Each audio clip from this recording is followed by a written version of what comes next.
Hello, and welcome to Theatre of Music's live lesson all about terror tunes. Now, before we start, there's going to be a couple of little things that you need to go and get for yourself, just so that you can sort of join in with what we're going to be doing today. And all you really need is a piece of paper and a pen or a pencil. So, give you a couple of seconds just to go and sort of have a rummage and see if you can find those. So we're going to need a piece of paper and a pencil or a pen for you to write down your ideas, because we're going to be listening to some pieces of music today, pieces of music that we've described as terror tunes, but are describing stories to do with things that might be just a little bit scary. So, without further ado, shall we start? We're looking at how composers make different types of creepy music, and we're using those musical elements that we've talked about in previous lessons and that are the basis of everything that we do as musicians. As composers, we need those musical elements to help to create the music. So, what we're going to be looking at are three pieces of music to begin with that are special types of pieces of music. They are things called tone poems. Tone poems. So, what is a tone poem? A tone poem, there's a very clear description of what a tone poem is. A tone poem is a piece of music for orchestra, sometimes called a symphonic poem, which is based either on a poem or a story or a painting or some other non-musical source, something else that is nothing to do with music. So the pieces of music that we're going to be listening to today are based on stories, or are based on legends, stories that have been passed down generation to generation.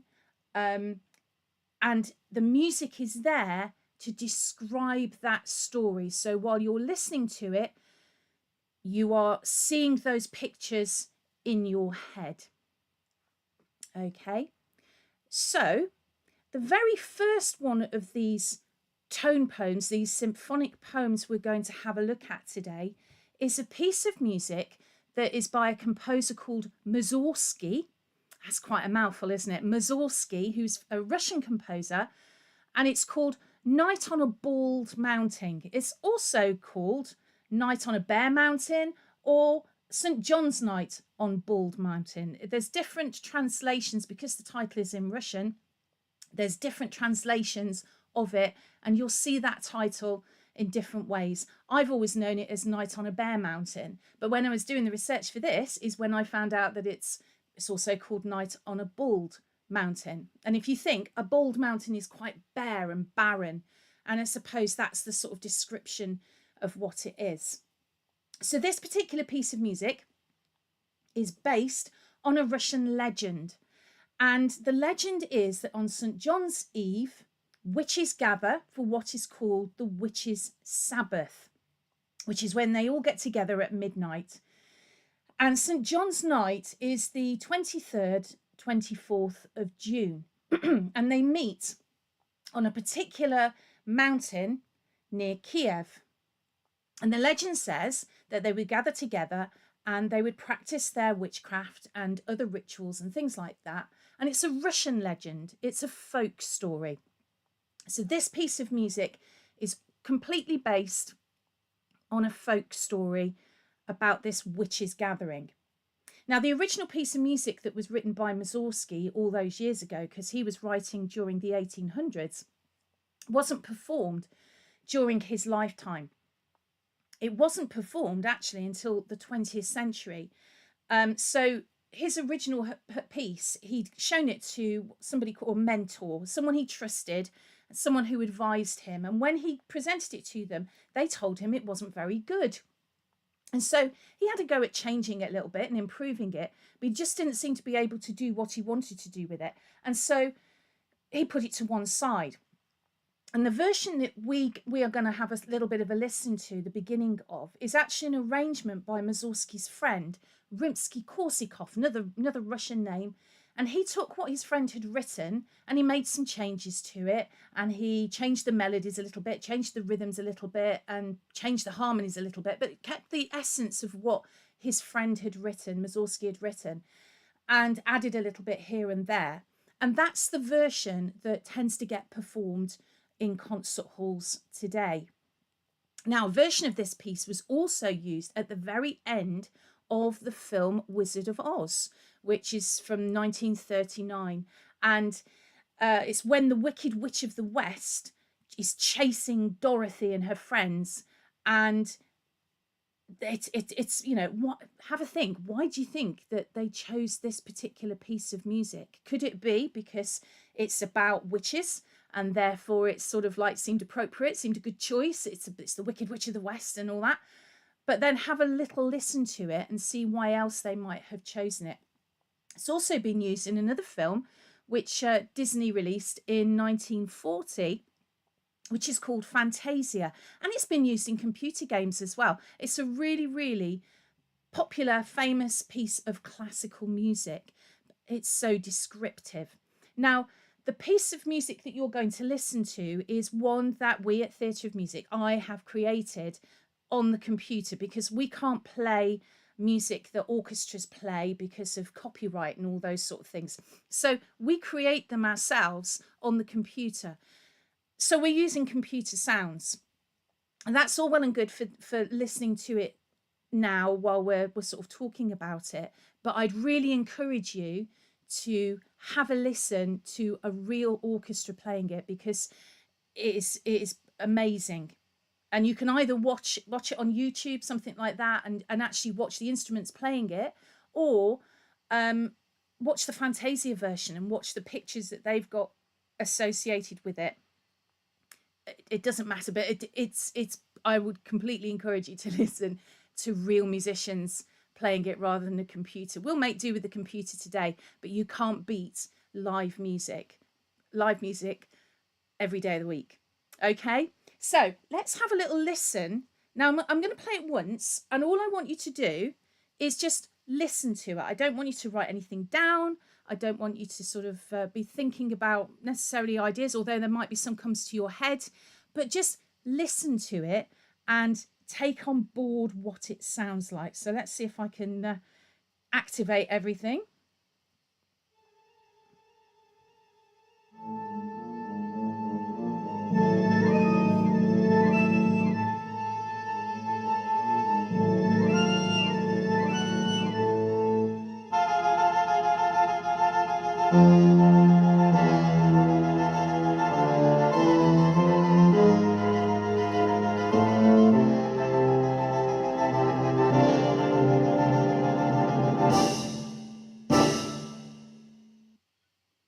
Okay, so what I want you to do now is have a think about how those musical elements that we've talked about before are being used. So we've got melody, we've got rhythm, we've got articulation. So the articulation, if you remember, was whether it's smooth or spiky. Legato or staccato are the words we use. So thinking about how the instruments are playing those notes. Are they playing them really smoothly, or are they playing them really spiky and detached? Think about the dynamics. Is it loud? Is it quiet? Does it start loud or does it start quiet? Does it stay the same all the way through? How are those dynamics used? Structure's a little bit more difficult because you're not listening to the whole piece. But are little bits of it repeated, or is all of it different? Think about the textures. Is it the same texture all the way through? Is there just one instrument playing, so it's got a very thin texture, or is there lots going on, so the texture really thickens out? What sort of instruments are being used? So the timbre, the sounds that are being made. Are there, well, think about the different areas of the orchestra. So you have the string section, you've got the woodwind section with the flutes and the clarinets and the bassoons. You've got the brass section with the trumpets and trombones and tubas. You've got the percussion section which has got the drums, the timpani drums, we call them, which you can play pitches on, sometimes called kettle drums. You've also got bass drums and cymbals and triangles and xylophones and all sorts of things that come under percussion. And then think about the tempo. Is the tempo fast? Is it slow? And then think about the story that we're talking about, this legend of these witches on the top of this mountain, how the music sort of conveys that idea. So I'm going to play it you again, and this time have a go at writing down some of your ideas, see what you can come up with. And while you're doing that, I'm going to disappear so that you're not going to be distracted by me. You can just concentrate on what you're listening to.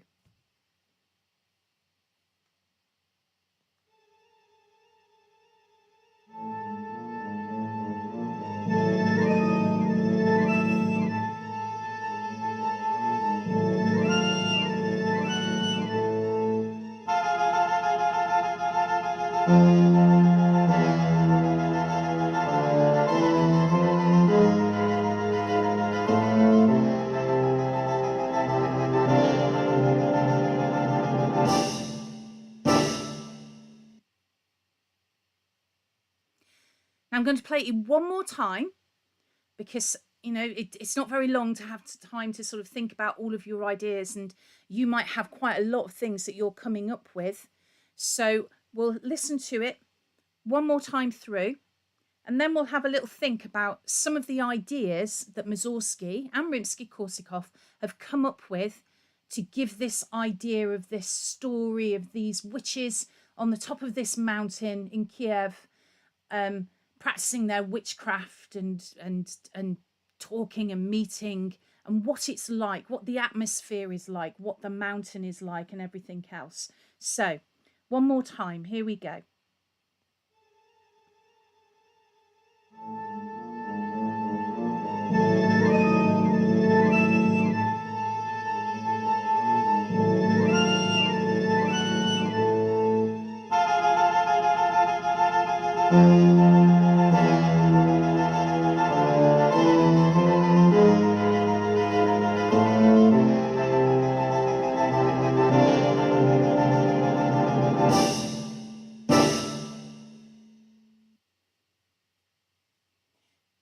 Now, I'm not expecting you to be writing an essay, just a couple of things, you know, little ideas, few words, just things that you can come up with to describe what is happening in the music.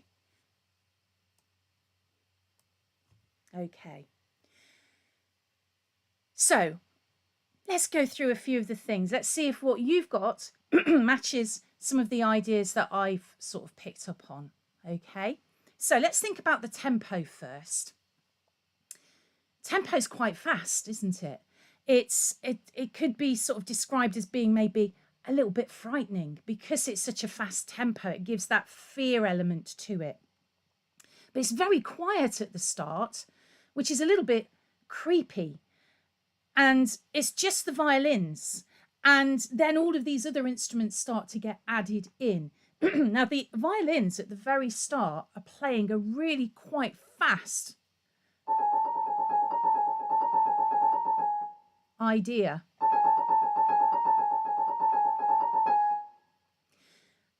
We were talking last week about chords. But before we talked about the chords, we were looking at things called semitones and tones.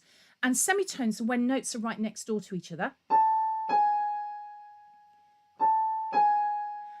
And tones is where there's a note in between. And if you listen to that violin tune idea at the beginning that keeps being repeated, it's made up of semitones, and semitones are really, really good when you're trying to make a piece of music sound scary. If you think of the film Jaws, da da da da, that idea is a semitone.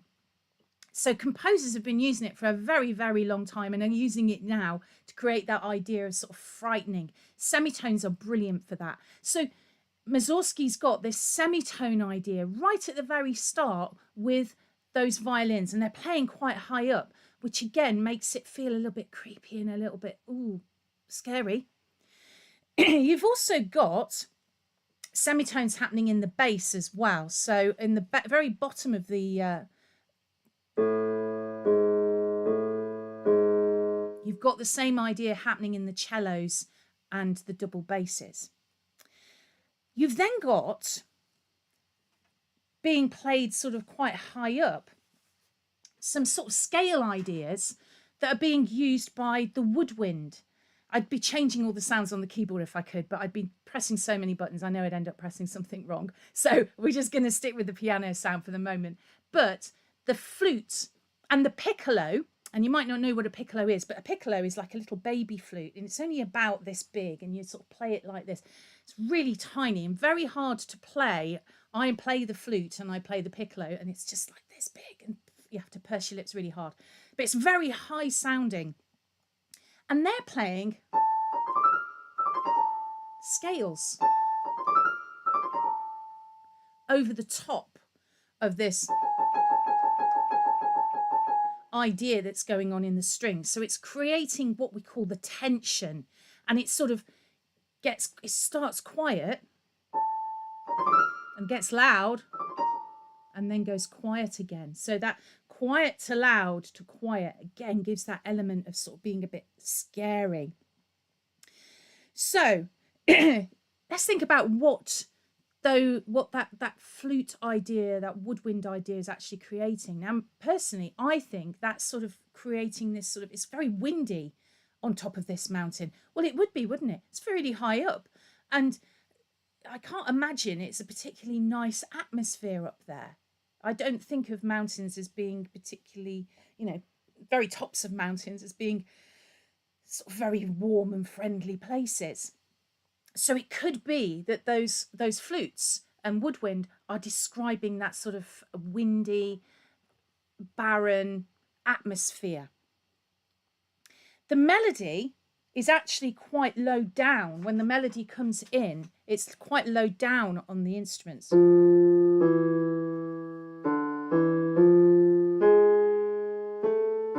Whoops, wrong note at the end, but it's...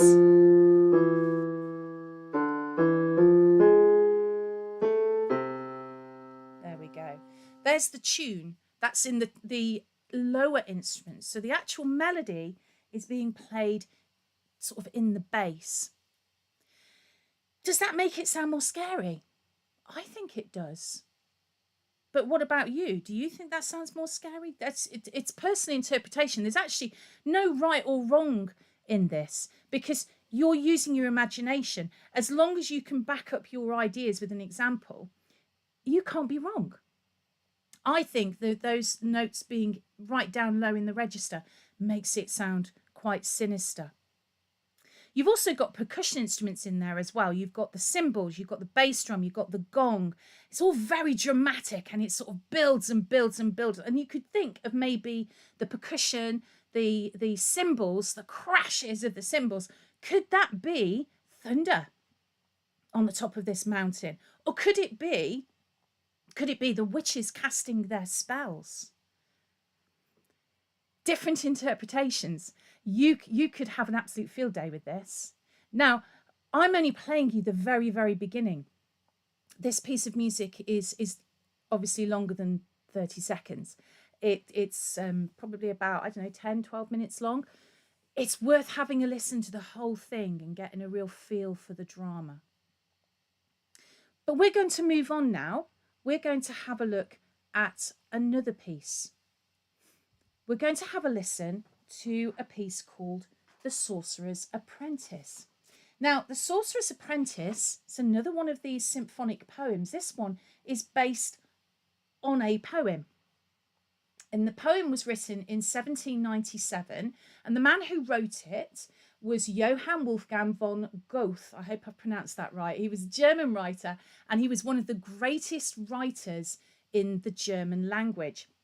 And the poem tells the story of how an old magician leaves his workshop and he leaves his apprentice with some jobs to do, And one of them involves fetching water using a bucket or a pail. And he's tired of it. He's really fed up. And so he decides to put a spell on a broom so the broom can do all the work for him and go and fetch the water. But he's not a fully trained magician. So this apprentice, it all goes wrong. So the workshop soon starts to fill up with water because he can't stop the broom. And the apprentice decides, well, okay, I'll just chop the broom in half and that'll stop it. But it's a magic broom. So what happens is that chopped in half broom becomes 2 brooms, which means it can fetch twice the amount of water, and it speeds up. And it gets to the point where the room has almost completely flooded and all seems to be lost, and he is in real big trouble. And then the old sorcerer returns and he breaks the spell. Now, the music for this is very descriptive and it closely follows what happens in the poem. And it's been used in a film as well. This particular piece is also in the film Fantasia, the Disney film from 1940. And in the film, Mickey Mouse plays the Sorcerer's Apprentice. And so while you're having a little listen to this, have a think, you know, this is a Sorcerer's Apprentice. Think about how the magic is created. Now, we're going to have a little listen to the very beginning of this piece, which we've not got to the bit where it all goes, you know, all goes terribly wrong and all excited and loud and dramatic. We're going right back to the very, very start of the piece. All right. But just like before, what I want you to do is be thinking about those elements of music and how they're being used in this piece as well.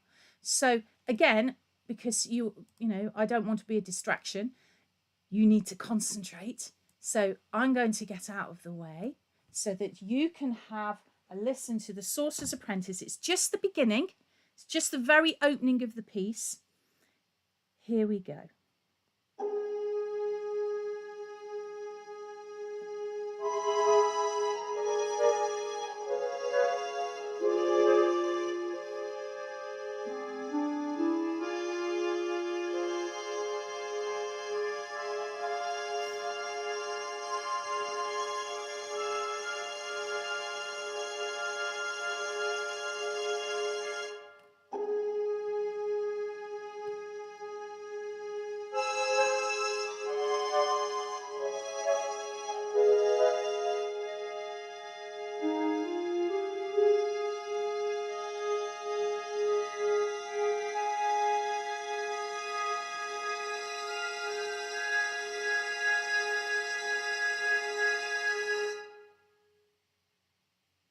Okay, very different from Night on Bald Mountain.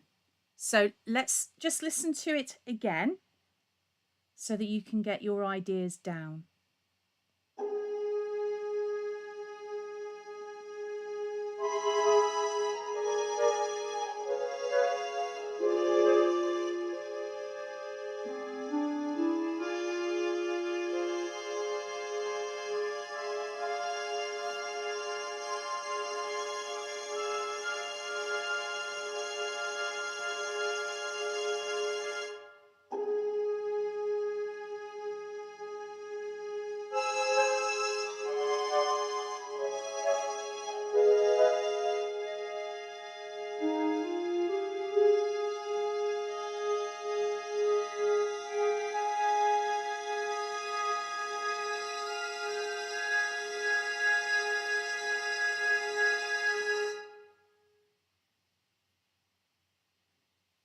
Now, because it is so very short, I'm going to play it just one more time and then we'll have a think about how Paul Dukas creates the imagery in this piece.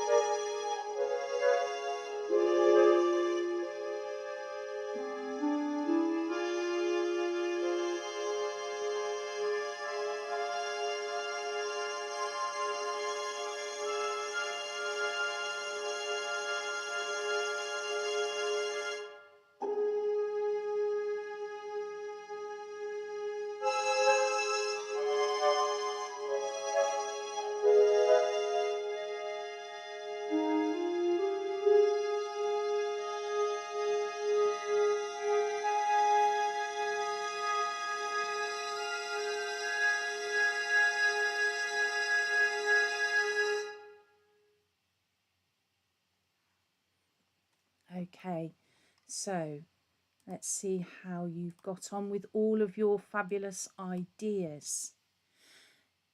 This particular piece starts off really quite slow, and it's a bit sinister, I think, but you get that magical feel perhaps because you've got those really high sounding strings playing really, they're right up here, well, even higher, very high up on the instrument. They're actually playing something called harmonics. You don't need to worry about that too much, but it basically means that they're pressing down on the string, but then they're touching the string again a little bit higher up, and it just creates, it's sort of splitting the string in half, and it creates this really, it sort of plays it much higher up the instrument. The sound is much higher. It's very clever the way that he's used those harmonics to create those really high string sounds.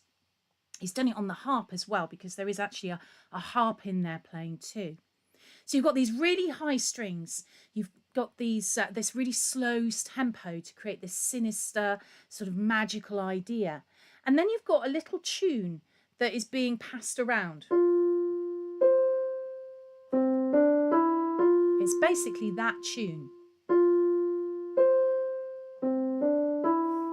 Now that's quite interesting, because if you get to listen to the whole piece at another time, a little bit later on perhaps, that tune comes back. That's the main tune of the whole thing.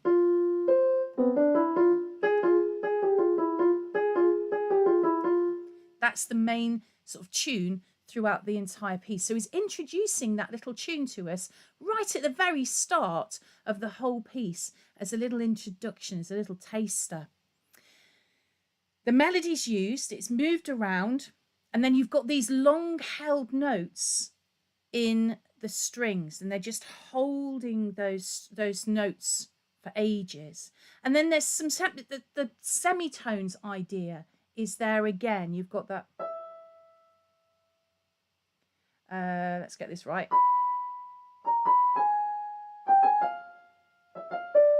that's in the violins. See that semitone idea again? Creates that creepiness. So it's setting the scene, but what sort of scene is it setting? Is it making it sound magical so that we know that this is a story about magic? Is it just sort of, it's quite calm perhaps? Or is it sort of the workshop? Is it, well, what do you think? I'm giving you sort of my suggestions, but it'd be really, what do you think? The melody appears in the bass later on, just like in Night on Bald Mountain. And all the textures build and the dynamics build, and it all gets all very dramatic, particularly as, as the sort of the broom is fetching more and more water, as split in half, more is added, and it's almost like dum dum da da da dum da dum da da da da dum da dum da da da. It's like a march for this broom going backwards and forwards to go and fetch this water. So it's very descriptive, and I'd really encourage you to watch the Fantasia version, because it is really very good, with Mickey Mouse being this apprentice and being able to sort of put the pictures to the music. So it's a good way of sort of being introduced to it, so that obviously you can use your imagination. You could look at the poem, a translation of the poem, but actually being able to see it performed in that way is a great way of being able to sort of put the two things together to understand how this poem has been described in music. Let's have a look at one more. We're going to have a look at one called Danse Macabre by a composer called Saint-Saëns. Now, we looked at Saint-Saëns last week to do with the Carnival of the Animals. Today, we're looking at Danse Macabre, but what's interesting is that this particular piece of music, he uses part of it in one of his Carnival of the Animals pieces, The Fossils. So the story behind this, because it's another one of these symphonic poems, it was originally written as a song based on a play, but then it was reworked for orchestra. So he decided he wasn't happy with that. He wanted to have a go at putting it into orchestra. And according to the legend, Death appears at midnight every year on Halloween. And Death calls the dead from their graves to dance for him while he plays his fiddle, his violin. Now, the skeletons dance for him until the cockerel crows to show that it's dawn. And that's when they return to their graves until next year. It's the only time they come out. And the actual story dates from the Middle Ages. And it's thought to have been told as a reminder of how fragile life can be. And pictures of the Danse Macabre can be found in cemeteries and in religious books that date right back to the Middle Ages. So it's a story, it's a legend that this particular piece of music is sort of based on. So we're going to have a little listen to it. Again, let me first of all have those up for you so you can be thinking about how all of those musical elements are being used. It's a completely different sort of sounding piece, this one, to what you've heard before. So we've got three very different pieces of music sounds wise. Here is the Danse Macabre.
Now, it's a slightly longer little piece, this one. Again, the piece itself is much longer than what we're listening to. So I'll play it you again, but we'll perhaps only listen to this one twice.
I think that one's my favourite, actually.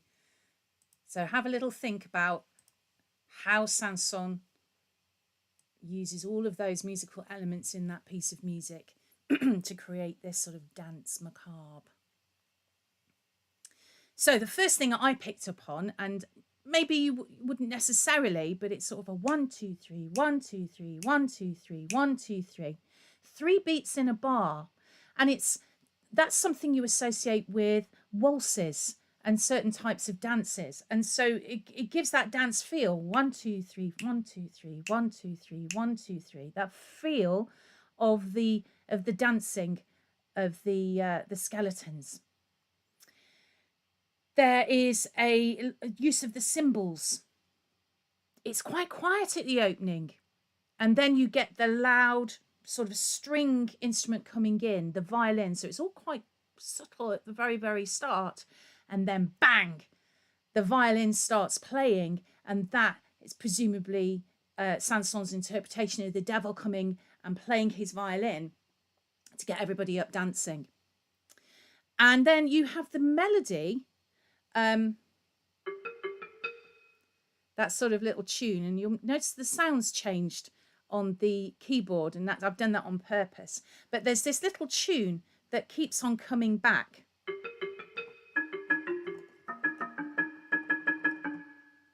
Maybe a little bit easier if I play it up here.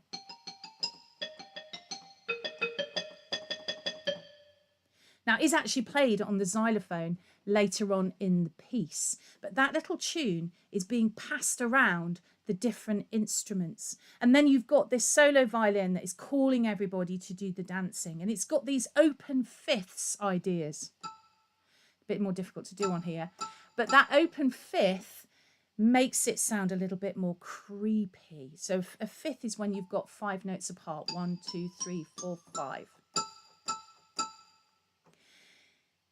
It's very staccato. When I played the... it's very short and detached notes in all of the instruments when they're playing the melody. And that's done because maybe it's, the bones, and it's quick and it's sharp movements. Have a think about what you think. The violins are actually being plucked, what we call pizzicato, underneath the main violin playing the tune. So that's just the beginning of it. Again, it's a piece that builds and builds and builds. So it's another one for you to have a little look at and have a listen to, and sort of see how you could, see what you think as you go along. You can see there I've got the xylophone tune. I'm going to create a resource for this. There isn't one up there at the moment, but there will be. And the xylophone melody will be there for you to perhaps have a little go at. It's what I've just been playing.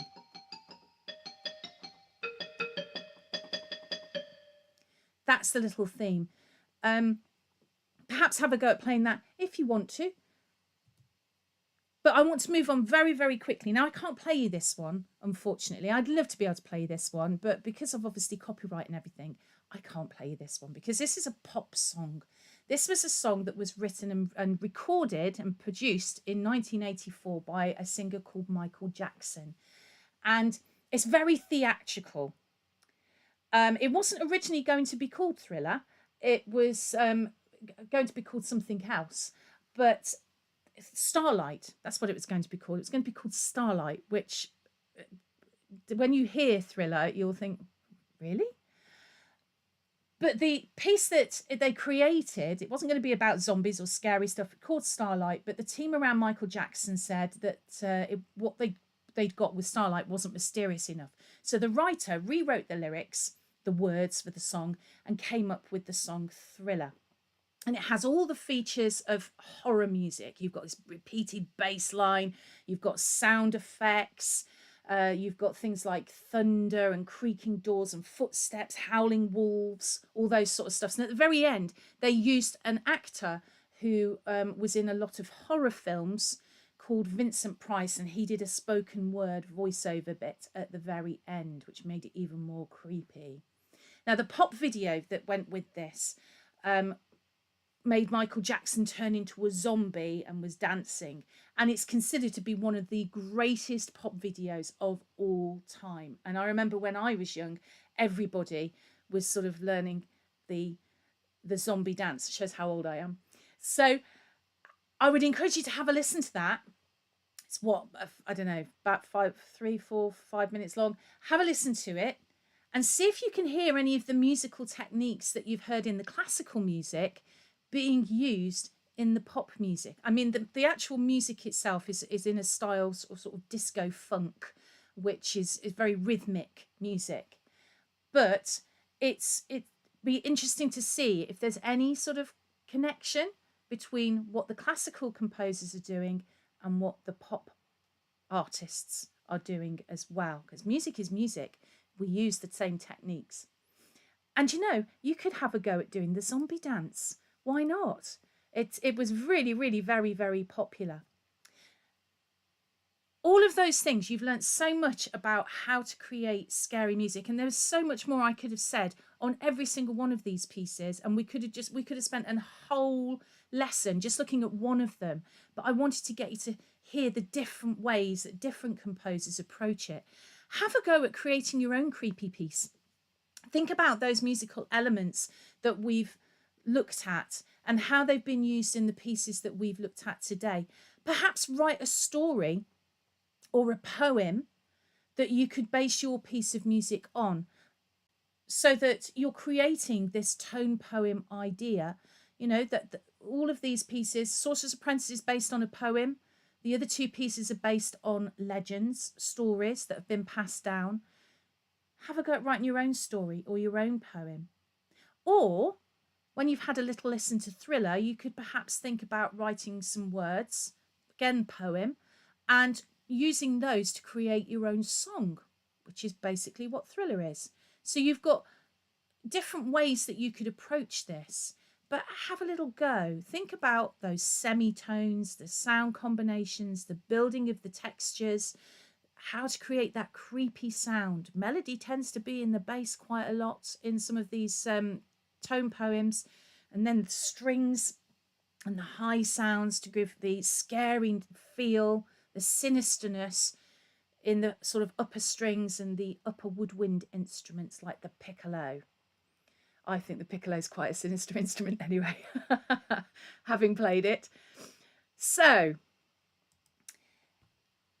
our next lessons, because we're going to take a couple of weeks off now for half term, our next set of lessons are all going to be about Tudor music. So when we come back after half term, we'll be looking at Tudor music, and that will take us right up until the end of the half term. We're going to just focus on Tudor music and the different types of Tudor music that there are, and different styles of music, and the monarchs themselves and how they liked music and approached music and composed music for some of them. Okay.